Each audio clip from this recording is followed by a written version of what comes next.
The captain stepped out of the cockpit, just for a moment. It was something routine, something that had happened countless times before on thousands of flights. But when he came back, the door wouldn't open. At first, it didn't seem like a problem. Maybe the co-pilot hadn't heard him. Maybe it was just a small delay. But seconds turned into minutes, and the silence on the other side of the door became something much more serious. Inside that cockpit, something was terribly wrong. This is the story of Germanwings Flight 9525, a tragedy that shocked the world and changed aviation forever. On March 24, 2015, Germanwings Flight 9525 took off from Barcelona, heading toward Düsseldorf. It was a routine flight across Europe, carrying 150 people, passengers returning home, families traveling together, students, workers, ordinary lives on an ordinary day. The aircraft, an Airbus A320, climbed smoothly into the sky. The weather was clear. The systems were functioning normally. There were no signs of trouble. Everything appeared calm.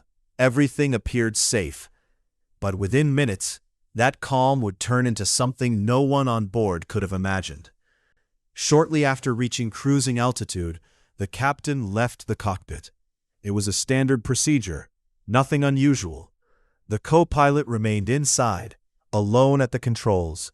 But when the captain tried to return, the cockpit door was locked. He entered the access code. He waited. There was no response. He tried again. Still nothing. Inside the cockpit, the co-pilot was silent. He did not answer the intercom. He did not open the door. And outside, the captain began to realize something was very wrong. Moments later, the aircraft began to descend. At first, it was subtle, almost unnoticeable. But then the descent continued, steady, controlled, intentional. Air traffic control attempted to contact the flight. There was no response. Inside the cockpit, the co-pilot remained silent. He adjusted the controls, setting the aircraft on a gradual descent toward the mountains ahead. Outside the locked door, the captain's concern turned into urgency. He knocked. He called out. He demanded entry. There was still no response. As the seconds passed, the knocking grew louder, more desperate. At one point, attempts were made to force the door open, but the reinforced cockpit door, designed after past tragedies to keep threats out, was now keeping the captain from getting back in.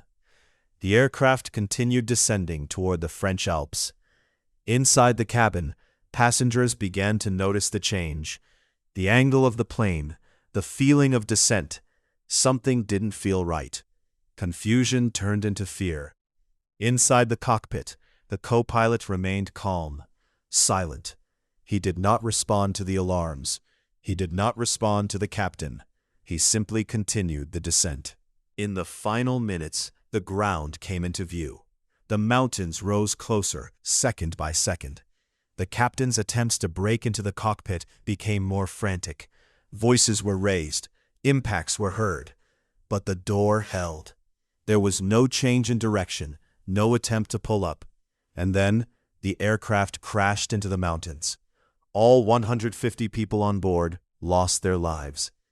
In the days that followed, investigators worked to understand what had happened. There was no distress call, no mechanical failure that could explain the descent. Then the cockpit voice recorder was recovered. What it revealed was deeply disturbing. The co-pilot had deliberately locked the cockpit door. He had taken control of the aircraft, alone, and he had guided it downward, without responding, without stopping. The captain's voice could be heard outside, trying to return, trying to regain control, but those attempts were never answered. The tragedy of Germanwings Flight 9525 was not caused by a technical failure. It was not caused by weather.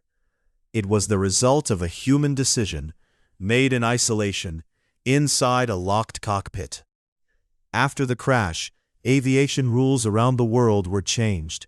New procedures were introduced, requiring at least 2 authorized people to be present in the cockpit at all times. A simple rule, designed to prevent something like this from ever happening again. 150 lives lost. A routine flight that turned into an unimaginable tragedy. And a reminder that sometimes the greatest danger is not outside the aircraft, but within.